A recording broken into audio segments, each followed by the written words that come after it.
दोस्तों, कन्या लगन की कुंडली में सूर्य ग्रह 12 गुरु में क्या-क्या फल देता है, पूरा आपको मैं विस्तार से बताऊँगा। और इसे इसमें आपको ये भी बताऊँगा कि आपने रत्न कब धारण करना है। रत्न आपको मैं वीडियो के आखिर में बताता हूँ। तो जो कन्या लगन की कुंडली है, इसमें सूर्य जो होता है, ये 12वें घर का स्वामी होता है।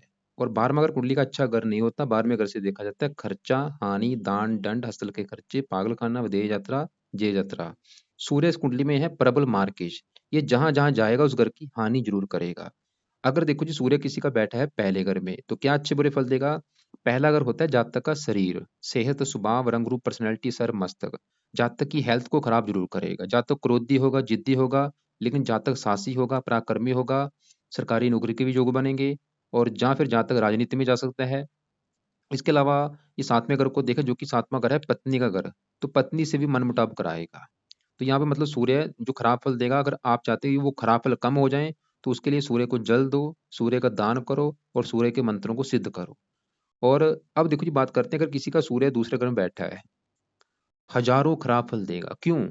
क्योंकि दूसरे घर में लिखा है 7, 7 है तुला राशि, जो कि सूर्य की नीच राशि है।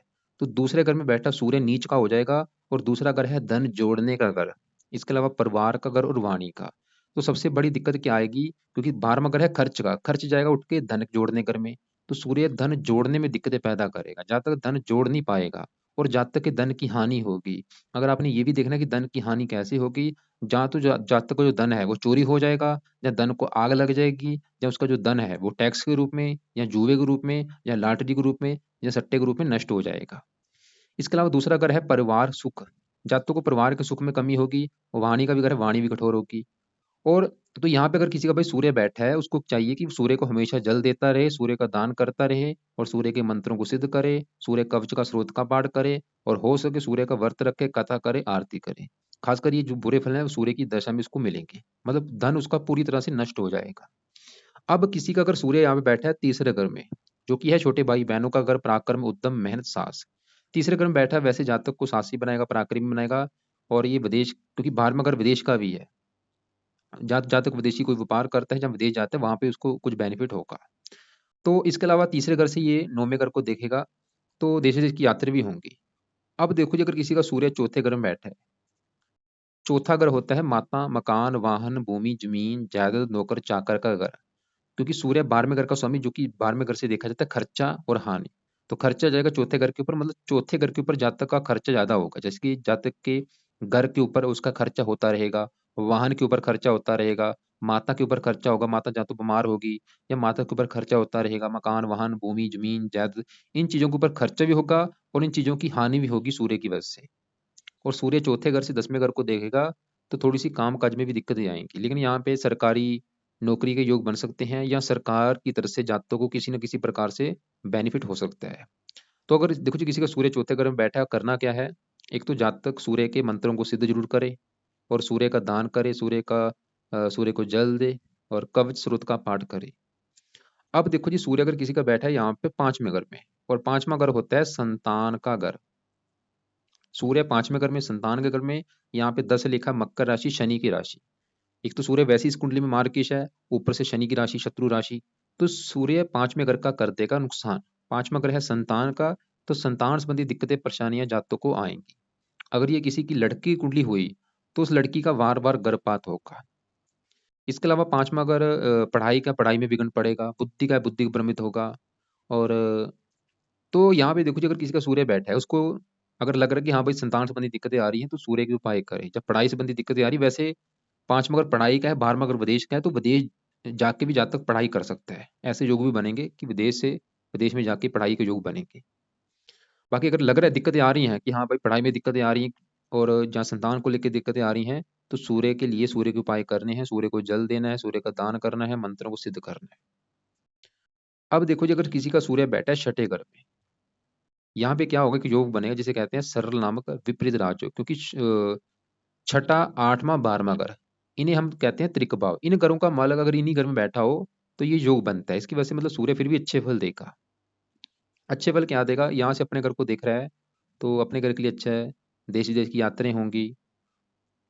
अब देखो जी, यहाँ पे बैठा है अगर किसी का सूर्य 7वें घर में, 7वां घर है पति पत्नी का। अगर मान लो आप एक लड़के हैं, तो आपकी ये पत्नी इस 7वें घर से देखेंगे।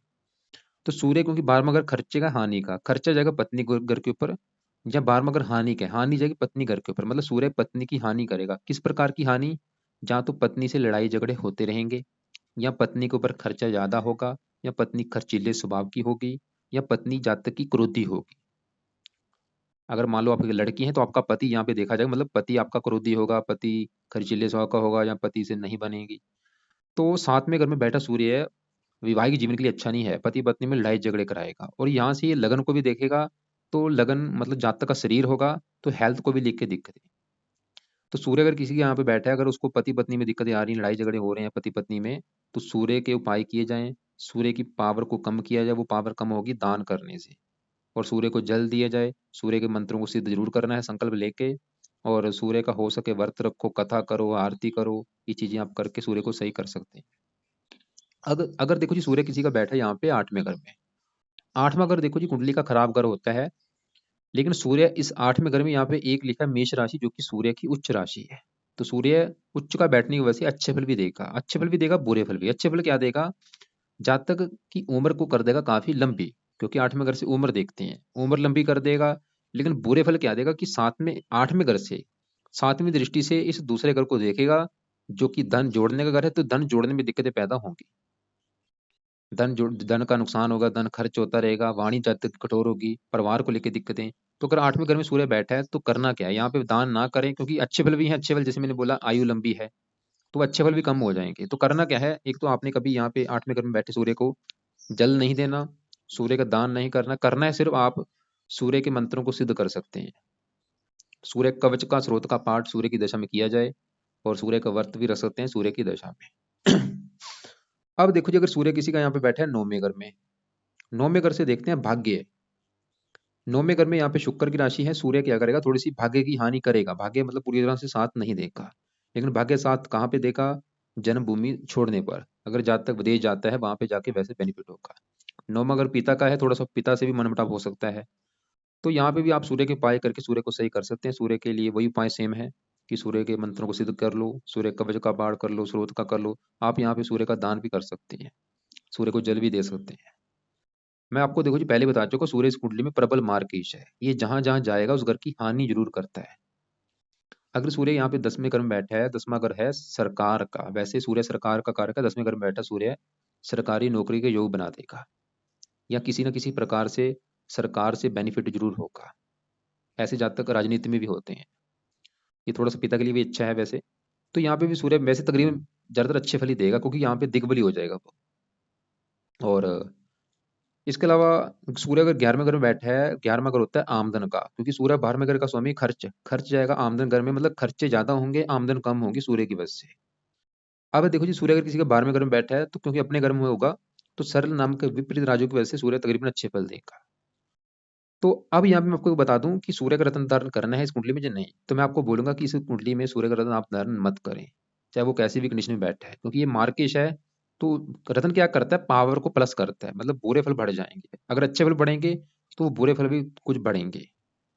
तो करना क्या है? हमेशा अगर आपकी ये कन्या लग्न की कुंडली है, इसमें आप रत्न कभी भी धारण ना करें। कुछ कंडीशनें हैं, बहुत कम कंडीशनें वहां पे धारण कर सकते हैं। जैसे कि आप मान लो अगर आपका सूर्य 8वें घर में बैठा है बिल्कुल 0 डिग्री का, कुछ कंडीशनें होती हैं कि आयु चलो लंबी करनी है, लेकिन बुरे फल भी बढ़ जाएंगे, धन की हानि भी होगी वहां पे। या आपका मान लो सूर्य किसी के 10वें घर में बैठा है, तो वो बंदा है राजनीति में, उसको राजनीति में सफलता चाहिए, यहाँ पे सूर्य वो राजनीति में सफलता देगा। तो यहाँ पे आप रत्नदान करने से इसकी पावर को बढ़ाएंगे, तो अच्छे फल बढ़ जाएंगे। या सरकारी नौकरी में है, अगर आप वहाँ पे सूर्य का रत्नदान करके इसकी पावर को प्लस कर सकते हैं। लेकिन मैंने जैसे बोला बहुत कम कंडीशनें हैं। वो ये देखना पड़ता है कि आपको वो क्या चीज चाहिए, उसके हिसाब से रत्नदान होता है। तो अब देखो जी, करना है सिर्फ सूर्य के आप मंत्रों को सिद्ध कर सकते हो, इसका कोई नुकसान नहीं। कवच का स्रोत का पाठ कर सकते हैं, सूर्य का व्रत रख सकते हैं, कथा कर सकते हैं, इसका कोई नुकसान नहीं, चाहे सूर्य आपका नीच का है चाहे उच्च का बैठा है। बाकी अगर आप मेरे से कुंडली दिखाना चाहते हैं, मुझे इस नंबर पर व्हाट्सअप करें, और इस चैनल को सब्सक्राइब जरूर कर लें ज्योतिष सीखने के लिए। इस वीडियो को लाइक करें, शेयर करें, ज़्यादा से ज़्यादा शेयर करें, फेसबुक के ऊपर शेयर करें। और उम्मीद करता हूँ आपको ये वीडियो अच्छी लगी होगी। तो इस वीडियो को ज़्यादा से ज़्यादा शेयर, लाइक और चैनल को सब्सक्राइब जरूर कर लें।